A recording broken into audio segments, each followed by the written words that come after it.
I'm Lucky Loki, let's get right into it. Today I want to talk to you about Orbis, which is the first world we are going to be introduced to when the game releases. Orbis is made up of 4 zones that we currently know of, so I want to go over mainly the NPCs, creatures, and lore for each zone, starting with Zone 1. The NPC race that lives in Zone 1 is known as the Quebecs. They are small tree-like creatures, which have their own culture and lore within the world of Orbis, and I gotta be honest, they're pretty damn cute too. I mean, come on, don't you just want to pinch their little cheeks? But I'm not gonna lie, like every other player, I'll probably take a swing at each and every one of them at least once just to test the waters. Something akin to kicking a chicken in Skyrim, we'll say. You know it's gonna kill you, but something in the back of your mind just screams, do it, and then you end up dead or in jail. But anyways, I'm getting sidetracked. Let's get back into it. One of the most interesting parts about the Quebecs has gotta be their life cycle. The Quebec life cycle is really unique, and I don't think anyone can describe it better than the developers themselves. The developers describe it as such, and I quote, "This life cycle is an important part of the story of the Quebecs. As they age, they will grow slower and slower until they stop moving completely, release a burst of energy, and become much more like the trees they resemble.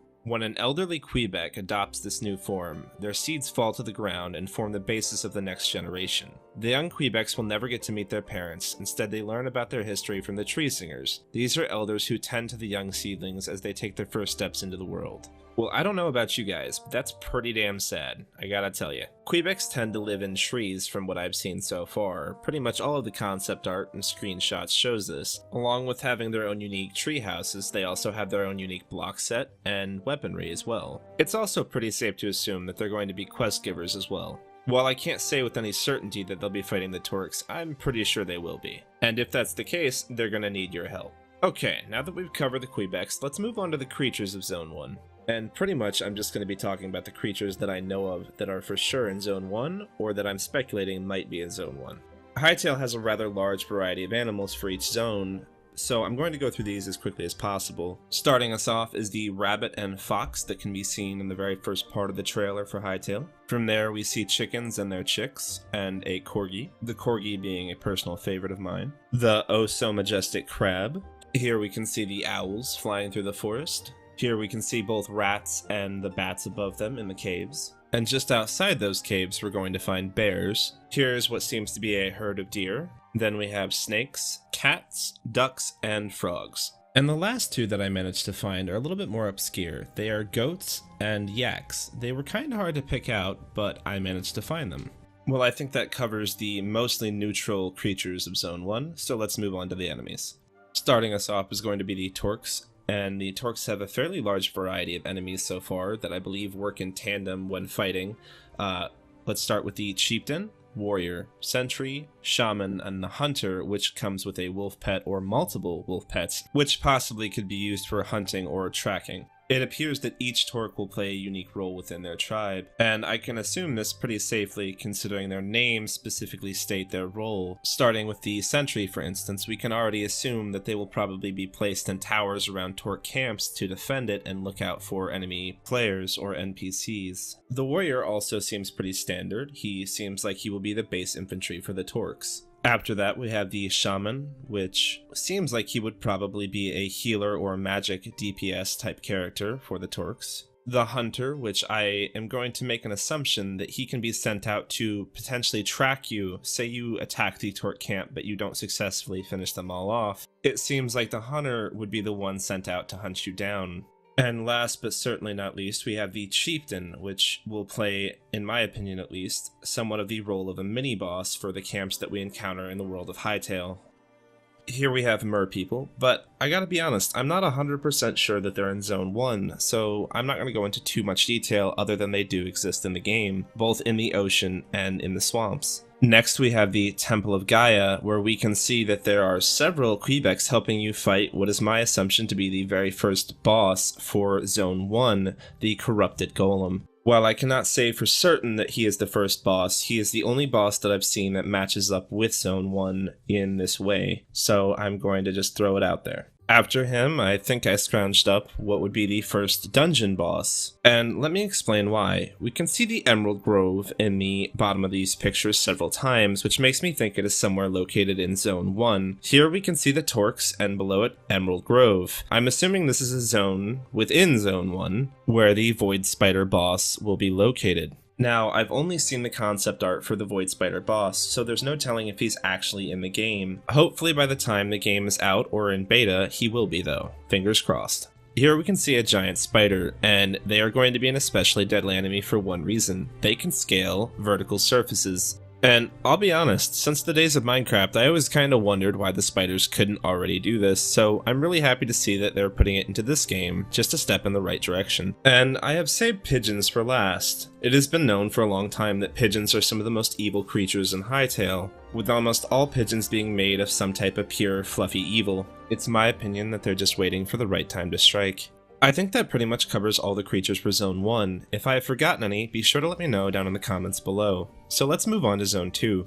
Zone 2 consists mainly of a sprawling savanna, and then up towards the more mountainous regions of Zone 2, the desert. The NPCs that make this place their home are known as the Farron, and I don't have a lot of information about them at the moment. After looking through the entire Hytale website, this was really the only thing that stood out to me, this picture right here. It shows several Farron, the environment in which they lived, and some of their backstory.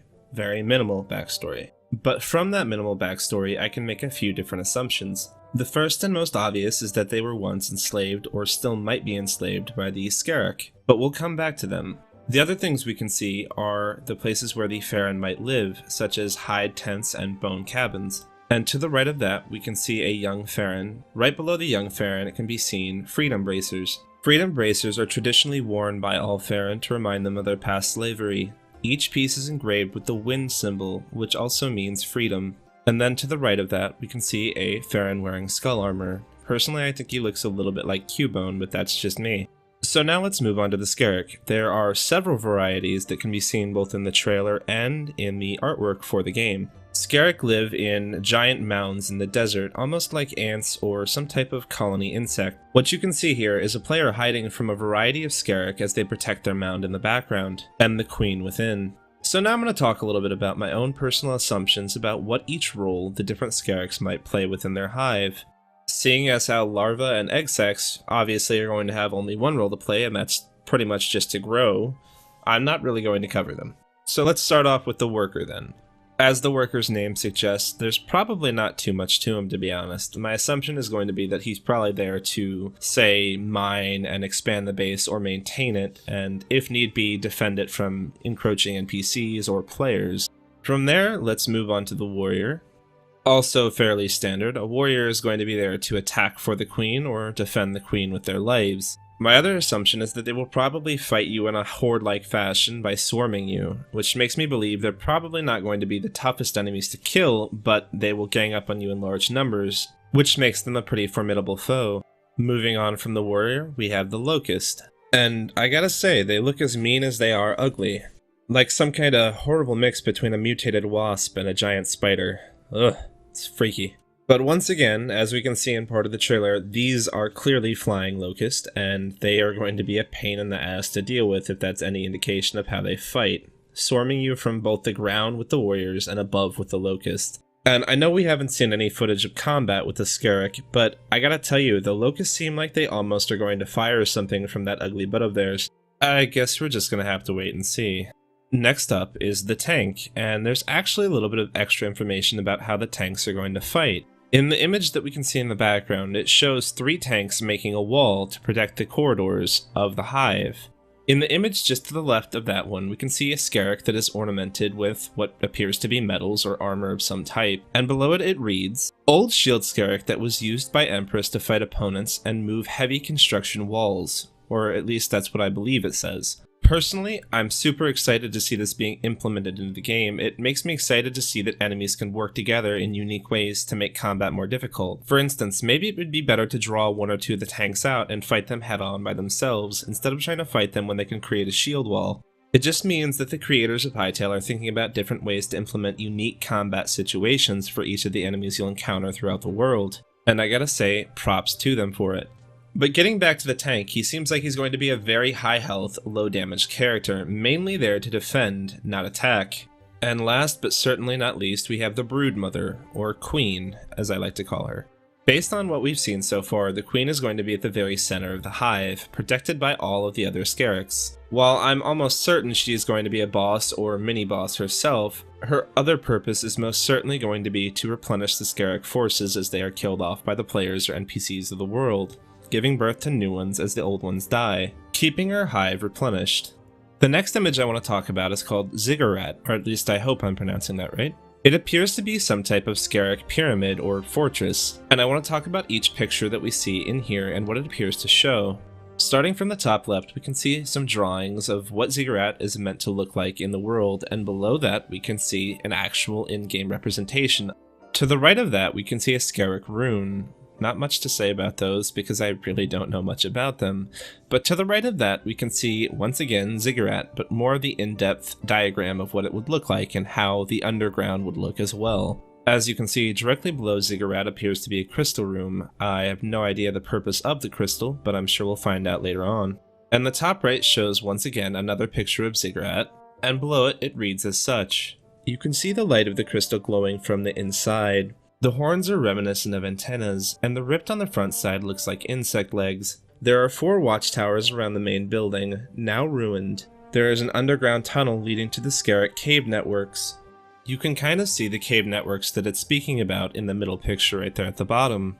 Moving on to the bottom left, we can see prison cave entrance, and the drawing that follows showing Locust floating above it. Just to the right of that, I believe, is an actual in-game representation of the prison itself, or maybe something similar to it. The final image we see in the bottom right is called Sand Palace, and this is by far the most interesting because it brings up a whole host of other questions. Starting from the top right, watchtowers. Inspired by their ancient wild hives, these heavily armored towers are much more decorated. The hole on the front allows SCARAKs to climb inside and shoot at upcoming opponents. And then at the bottom it says, underground, a big magic gate leads to the instance where the Sand Empress is imprisoned. Now when I read this, I kinda had a tiny epiphany, I want to say, as it kinda blew my mind.